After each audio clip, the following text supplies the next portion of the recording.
இயேசுவின் நாமத்தினாலே இந்த மாலை நேரத்திலே உங்களை அன்போடு விட வாழ்த்துகிறேன். வேதத்தின் வெளிச்சம் என்ற நிகழ்விலே நீங்கள் அழைக்கப்பட்ட அழைப்பை பாருங்கள் என்ற வார்த்தையை நாம் தியானித்துக் கொண்டே இருக்கிறோம். இன்றைக்கு 1 சாமுவேலின் புஸ்தகம் 10ஆம் அதிகாரம் 19ஆம் வசனத்தை நாம் வாசிக்கின்ற போது, தேவனையும் அவருடைய திட்டத்தையும் புறக்கணியாதிருக்க அழைப்பு. ஆண்டவர் ஒரு உன்னதமான நோக்கத்தோடு கூட உங்களை அழைத்திருக்க கூடும். எனவே அவர் அழைத்த அழைப்பு மாறாதது. அவருடைய திட்டத்தை புறக்கணியாதிருக்க ஆண்டவர் நம்மை அழைத்திருக்கிறார்.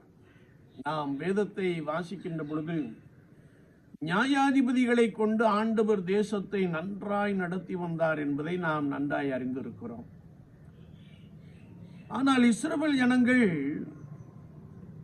எங்களுக்கு நியாயாதிபதிகள் வேண்டாம், ராஜா வேண்டும் என்று கேட்டார்கள். எங்களை ஆளுகிறதற்கு எங்களுக்கு ஒரு ராஜா வேண்டும் என்று கேட்டார்கள். வேதத்தை நாம் வாசிக்கின்ற பொழுது, அவர்கள் தேவனுடைய திட்டத்தையும் தேவனையும் புறக்கணித்தார்கள். தங்களுக்கென்று ஒரு ராஜா வேண்டும் என்று கதறிக்கொண்டிருந்தார்கள்.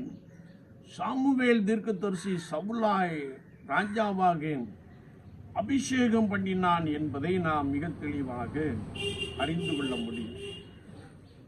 என்னை கேட்டுக்கொண்டு இருக்கிற என் அன்பு சகோதரனே, சகோதரியே, கர்த்தராகிய இயேசு கிறிஸ்துவை விசுவாசித்து நடக்கின்ற அனுபவத்திலே ஆண்டவர் உங்களை எதற்காக அழைத்தாரோ அழைப்பிலே நீங்கள் உறுதியாய் காணப்படுங்கள். உங்களுக்கென்று நீங்கள் சிலவற்றை ஏற்படுத்தி கொள்ள வேண்டும் என்று சொல்லி தேவனையும் கர்த்தராகிய இயேசு கிறிஸ்துவையும் அவருடைய திட்டத்தையும் அவருடைய சித்தத்தையும் புறக்கணியாதிருங்கள் என்று ஆண்டவர் நமக்கு கற்றுக் கொடுக்கிறார். விசுவாச வாழ்க்கையிலே நான் எப்படிப்பட்ட ஒரு நிலைப்பாட்டை கொண்டிருக்கிறேன்? தேவனை புறக்கணித்து அவருடைய திட்டத்தையும் சித்தத்தையும் புறக்கணித்து நம்முடைய சுய விருப்பத்தை நிறைவேற்ற வேண்டும் என்று நாம் பிரயாசப்படுகிறோமா? சற்று நம்மை நாமே ஆராய்ந்து பார்ப்போம். ஒருவேளை தேவனை புறக்கணித்து தேவனுடைய திட்டத்தை நாம் புறக்கணிக்கின்ற பொழுது நம்முடைய வாழ்க்கை கர்த்தருக்கு பிரியமாய் காணாதபடிக்கு நம்முடைய சுய விருப்பத்தை சுய சித்தத்தை நிறைவேற்றுவதாக காணப்படும் என்பதை குறித்து நாம் தெளிவாய் அறிந்து கொள்ள முடியும். இவர்களை குறித்து வேதம் சொல்லுகிறது, இவர்கள் ரெண்டகம் பண்ணுகிறவர்கள், ஆண்டவருக்கு விரோதமாய் ரெண்டகம் பண்ணுகிறவர்கள். அது மாத்திரமல்ல, இவர்கள் அவபக்தி நிமித்தமாய் முரட்டாட்டம் பண்ணுகிறவர்கள் என்பதை நாம் பரிசுத்த வேதாமத்திலே மிக தெளிவாக அறிந்து கொள்ள முடியும்.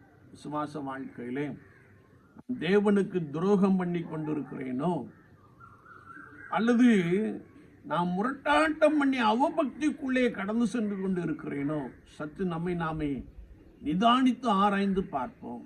விசுவாச வாழ்க்கையிலே அழைக்கப்பட்ட அழைப்பிலே நான் தேவனை புறக்கணித்து தேவனுடைய திட்டத்தை புறக்கணித்து வாழுகிற ஒரு நபராய் இருக்கிறேனா? நம்மை நாம் சரிப்படுத்திக் கொள்ள வேண்டிய ஒரு காலகட்டத்திலே இருக்கிறோம். வேதத்தை நாம் வாசிக்கின்ற பொழுது தேவனையும் அவருடைய திட்டத்தையும் புறக்கணியாதிருக்க ஆண்டவர் நம்மை அழைத்திருக்கிறார். எனவேதான் படைப்பிலே ஆண்டவர் எல்லாவற்றையும் சரியாய் படைத்தார். ஆர்டர்ஸ், ஆண்டவர் எல்லாம் ஒழுங்கும் கிரமமாய் படைத்தார். ஆனால் நான் அதை மீறி நடக்கிற ஒரு நபராக காணப்படுகிறேனா? சற்று நம்மை நாமே நிதானித்து ஆராய்ந்து பார்ப்போம். ஒருவேளை நான் தேவனை புறக்கணித்து தேவனுடைய திட்டத்தை புறக்கணித்து நம்முடைய சுய விருப்பத்தை நிறைவேற்ற நான் பிரயாசப்பட்டு கொண்டிருப்பேனே என்றால், ஒரு விஷயம் நம்மை கர்த்தருடைய சமூகத்திலே அர்ப்பணித்துக் கொள்வோம். ஆண்டவரே, எனக்கு ஒரு வாய்ப்பை தாரும் என்று கேட்போம். நம்முடைய சுத்தம் மாத்திரம் நிறைவேற நான் அழைப்பிலே உறுதியாய் காணப்பட எனக்கு உதவி செய்யும் ஆண்டவரே என்று நாம் கேட்போம். ஆண்டவர் நமக்கு உதவி செய்வார். நீங்கள் தேவனையும் அவருடைய திட்டத்தையும் புறக்கணியாதிருக்கும்படியாக ஆண்டவர் உங்களை அழைத்திருக்கிறார் என்பதை மறந்து போக வேண்டாம். ஆமீன். ஆமென்.